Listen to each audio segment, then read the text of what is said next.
प्राचीन समय की बात है। कैलाश पर्वत पर भगवान शिव और माता पार्वती निवास करते थे। एक दिन माता पार्वती स्नान करने के लिए जा रही थीं। उन्होंने सोचा कि स्नान करते समय कोई भीतर न आए, इसलिए उन्होंने अपने शरीर के उबटन से एक बालक का निर्माण किया और उसमें प्राण फूंक दिए। वो बालक कोई और नहीं बल्कि भगवान गणेश थे। माता पार्वती ने उस बालक से कहा, बेटा, जब तक मैं स्नान कर रही हूँ तब तक तुम द्वार पर पहरा दो।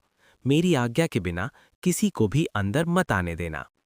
गणेश जी ने माता की आज्ञा को सिर माथे पर रखा और द्वार पर पहरा देने लगे। कुछ समय बाद भगवान शिव कैलाश पर वापस लौटे। जैसे ही वे अंदर जाने लगे, गणेश जी ने उनका रास्ता रोक लिया। गणेश जी बोले, रुकिए, मेरी माता स्नान कर रही हैं, उनकी आज्ञा के बिना कोई भी अंदर नहीं जा सकता। भगवान शिव ने आश्चर्य से उस बालक को देखा और बोले, मैं इस घर का स्वामी हूं, मुझे कौन रोक सकता है।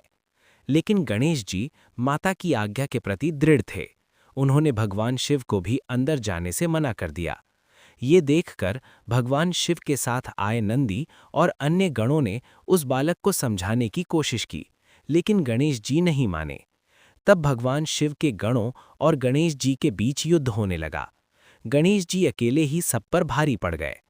जब ये समाचार माता पार्वती तक पहुंचा तो वे क्रोधित हो उठीं, लेकिन इससे पहले कि वे बाहर आतीं, भगवान शिव को भी क्रोध आ गया। अंत में भगवान शिव ने अपने त्रिशूल से उस बालक का सिर काट दिया। जैसे ही ये बात माता पार्वती को पता चली, वे अत्यंत क्रोधित और दुखी हो गईं।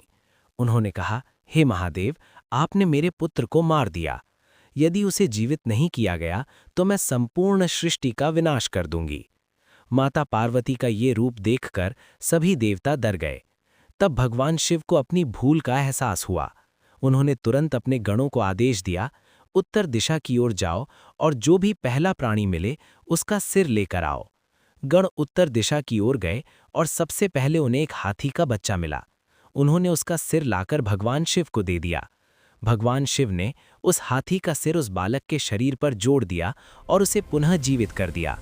इस प्रकार हाथी के सिर वाले भगवान गणेश का जन्म हुआ। भगवान शिव ने घोषणा की, आज से ये बालक मेरा पुत्र है और सभी देवताओं में सबसे पहले इसकी पूजा होगी। किसी भी शुभ कार्य से पहले इसकी पूजा किए बिना कोई कार्य सफल नहीं होगा। तभी से भगवान गणेश को विघ्नहर्ता, सिद्धिदाता और प्रथम पूज्य देवता माना जाता है। तभी से हर पूजा, यज्ञ और शुभ कार्य की शुरुआत श्री गणेशाय नमः कहकर की जाती है।